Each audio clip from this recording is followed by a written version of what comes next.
shutdown.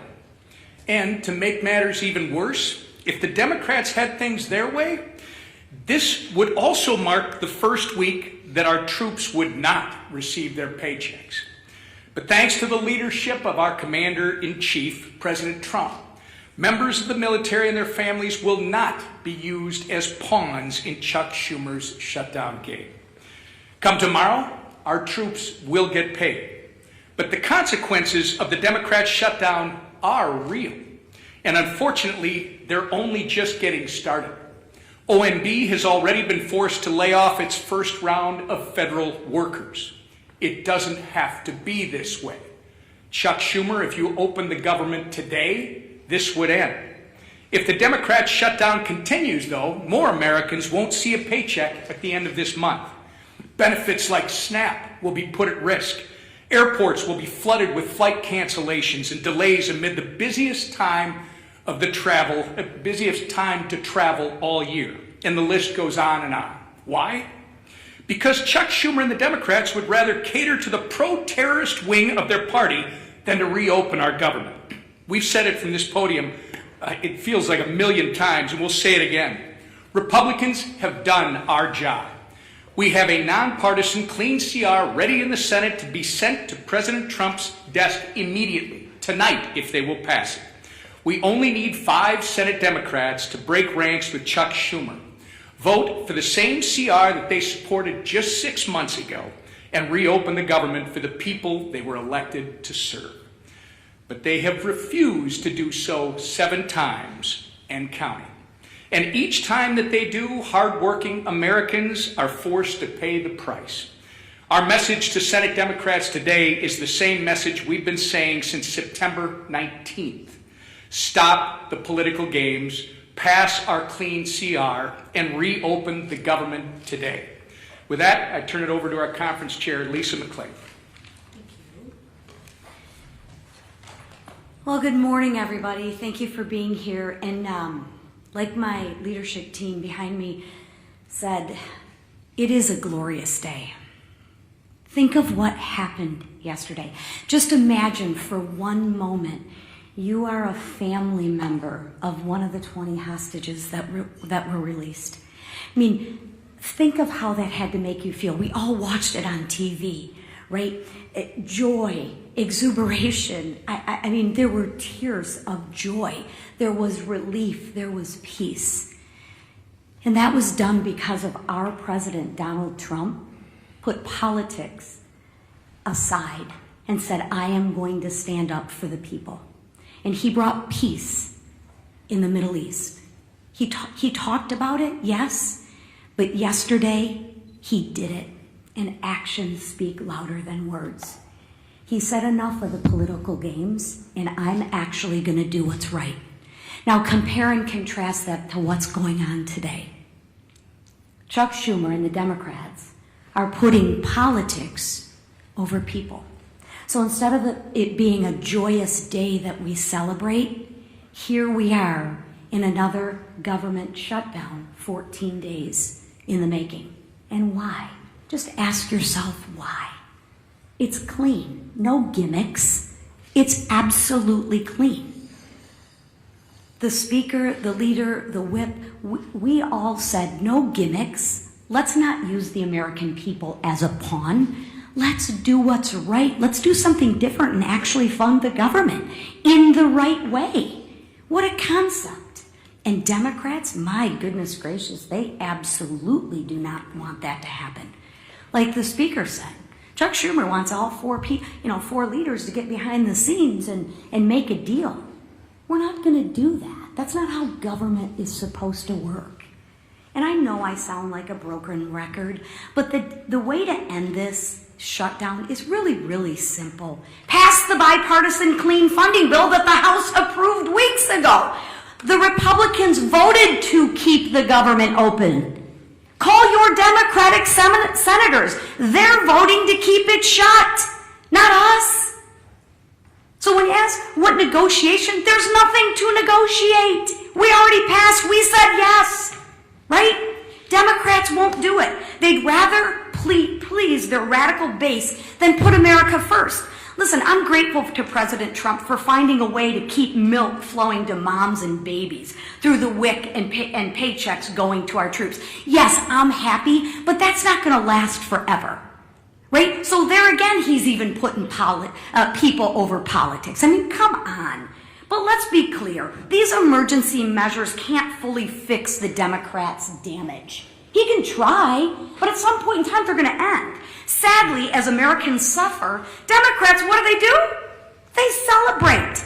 As workers worry about their paycheck, Bernie Sanders worries about his leverage. As TSA agents and air traffic controllers show up without pay, Democrats brag they won't budge until planes fall out of the sky. Really? Really? Seriously. That's the Democrats' motto. I'm not budging till planes fall out of the sky. I'm going to teach you women, you women and children and everybody a lesson. Really? Really? As Chuck Schumer says, it's getting better every day. For who, Chuck? Better for who? For the radicals cheering on the chaos? That's who. The radicals. The leaders openly admit it.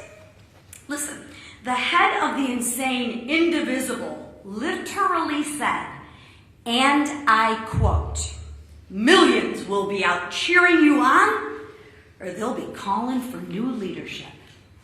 Really? I thought they were supposed to lead for the American people. Democrats, I ask you to stop listening to people who are cheering on this mayhem. Just stop all the political games and pass the House bill. Free the American people from being held hostage by your radical base.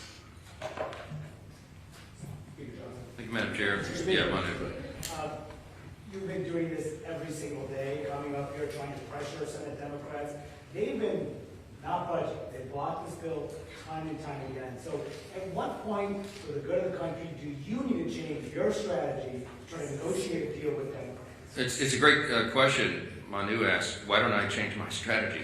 I don't have any strategy, Manu. I'm doing the right thing, the clearly obvious thing, the traditional thing. That's exactly what Chuck Schumer voted for in March of this year and gave impassioned speeches was the right and only thing. I don't have anything to negotiate. I'll say this again to everyone here. We did not load up the temporary funding bill with any Republican priorities or partisan priorities at all. I don't have anything that I can take off of that document to make it more palatable for them. So all I am able to do is come to this microphone every day, look right into the camera and plead with the American people, as Chairwoman McClain said, to call your Senate Democrats and ask them to do the right thing. We're not playing games. They're playing a game. We're not. The strategy is to do the right and obvious thing and keep the government moving for the people. But why not move closer to their position? Their position is this, Manu. Their position is they want to spend $1.5 trillion in your tax dollars to fund nonsense overseas. They want to give $200 billion to illegal aliens. We are not going to do that. We're not going to do it. The American people don't want us to do it. And they're using this for partisan political purposes to give themselves cover. They don't want the Marxists to kick. Chuck Schumer doesn't want to get a Marxist candidate challenge, AOC or someone else. Mamdani is probably going to be sadly, shockingly, the mayor of New York City. Marxism is on the rise. Hey, this is not your father's Democratic Party, everybody, okay? They're turning into communists, openly. And so Chuck Schumer does not fashion himself as a communist just yet. So he's got to show a fight to these people. That's what this is about. I'm not playing his game, Manu. I cannot go in and say, oh, gee, Chuck, what can I offer you? You know what? Maybe we'll just send $10 billion overseas to LGBTQ plus, initiatives in, the Horn of Africa or Malaysia or wherever you want to do that. No. We're not wasting taxpayers' dollars. Check. Mr. Speaker, good morning. Thank you. You said last week that you would swear in Adelita Grijalva whenever she wants. She has written a letter to your office. You've not sworn her in. I understand about pro forma sessions. Yes. Doesn't your resistance to not swear her in add fuel to the fire that this is about the Epstein files? No. Let's talk about Grijalva and Epstein. Okay. Once more for everybody. Everybody in Congress, I think, is for maximum transparency of the Epstein files. That is underway right now. Let me point out before I go further, all of the files were in the possession of the Biden-Harris Department of Justice for 4 years. Every single thing that we're talking about right now was in their sole possession. They could have released it. They could have done anything. Ro Khanna, all the Democrats who are jumping up and down making noise about this, didn't say a peep about it for 4 years. I don't know why, but this is another partisan manufactured thing. Is it a serious problem? Yes. I've sat with the victims, some of the ladies who bravely have come forward and talked about the horrors that they sustained because of traffickers on Epstein Island and all the things he was involved in. Everybody involved in that should have the full weight of justice descend upon their head. And we're all for that. We want every single person who had anything to do with that to be exposed. But there's as many as 1,000 victims estimated. That's what the victims say. There may be 1,000 women who were made to suffer these unspeakable harms because of this. Many of them were underage at the time. They have not all chosen to come forward like some of these other brave women have for obvious reasons. And we have to make sure that when the files are released, their names are redacted so they don't suffer further harm. We have a duty and a responsibility.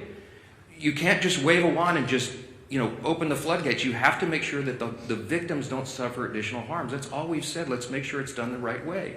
That's underway, by the way. The House Oversight Committee asked the Democrats and Republicans on that committee who are working on that vigorously. As I said, some of the biggest, bulldogs in Congress are on that committee, and they're all joined together in a bipartisan fashion, digging through and releasing documents. 34,000 documents so far, and more on the way. In fact, as I noted a couple of days ago, the attorneys for the House Oversight Committee during the shutdown are still doing work. They were in New York City combing through the Epstein estate files. By the way, that was never even mentioned or anticipated in the discharge petition, for those of you who are following all the details of this. So more is coming out. We're for all of it coming out as soon as possible. The only thing we want to make sure of is that the innocent victims are protected, and I think we have a responsibility to do that. With regard to Grijalva, our dear friend from Louisiana, Julia Letlow, won a special election back in 2021. It was in March, as I remember. Speaker Pelosi took 25 days to administer the oath of office to her. Now, no Democrats, jumped up and down and screamed about that, nor do I recall any Republicans, because everybody understood this is the process of the House. You do it as soon as you're able to do it. Ms. Grijalva won her election, and credit to her. She's going to fill her father's seat. I congratulate her. We're happy for her to serve. I'm going to be happy to administer the oath to her, as I am to every member who wins who is duly elected to this body. It's a great honor. But she won her election after the House was out of session. So we've not had a full session. She deserves to have all the pomp and circumstance that everybody else does. She deserves to have a full House of members and go down and do the speech and have her family and friends in the balcony. That hasn't been scheduled because we haven't had that session yet. As soon as Chuck Schumer opens the government, as soon as Mark Kelly and Senator Gallegos, the two senators from Arizona, Ms. Grijalva's state, will go and join with 3 others and open the government, we're happy. We'll have that as soon as we get back to business. But we have to get back to business. They have to open the government. I don't know how else I can answer that question. Yes, sir. Ahead of some of the planned protest activity this weekend, and in light of some of the images we've seen out of Chicago of federal agents shooting faith leaders with pepper balls and arresting journalists, where's the limit for you on what's acceptable conduct for federal law enforcement, and when is it incumbent on Congress to step up and demand oversight? To demand oversight on federal law enforcement? Well, I've not seen them cross the line yet, and that we have committees of jurisdiction who have that responsibility, but it's not risen to that level. What I've seen is the abuse of law enforcement by radical leftist activists. Most recently, the most threatening thing I've seen yet was the naked bicyclers in Portland who were protesting ICE down there. I mean, it's getting really ugly. They have attacked, physically assaulted officers. People have been arrested, okay? This is serious business. And ICE and the valiant, brave, patriotic Americans who step up to serve in these dangerous law enforcement positions deserve our respect and our support. And any elected member of this body should be vocally supporting law enforcement. You're supposed to be on the side of the good, not the crazy radicals. I was a First Amendment lawyer. I understand. I was a religious liberty defense lawyer. I understand free speech. We vigorously protect the right to free speech, but you cannot assault law enforcement officers. And there is a line that has to be maintained. It's not risen to the level of Congress yet, but we're watching that closely. And the Republican Party stands for law enforcement. That's what we're going to be. Yes, sir. Yes, sir. What would you say to those who question the legality of the administration repurposing some of those funds to pay military members? Look, my understanding of this is they have every right to move the funds around, duly appropriated dollars from Congress to the Department of Defense. There were some R&D accounts that had not been spent, and that's my understanding is that's the money that's being used to pay the troops right now.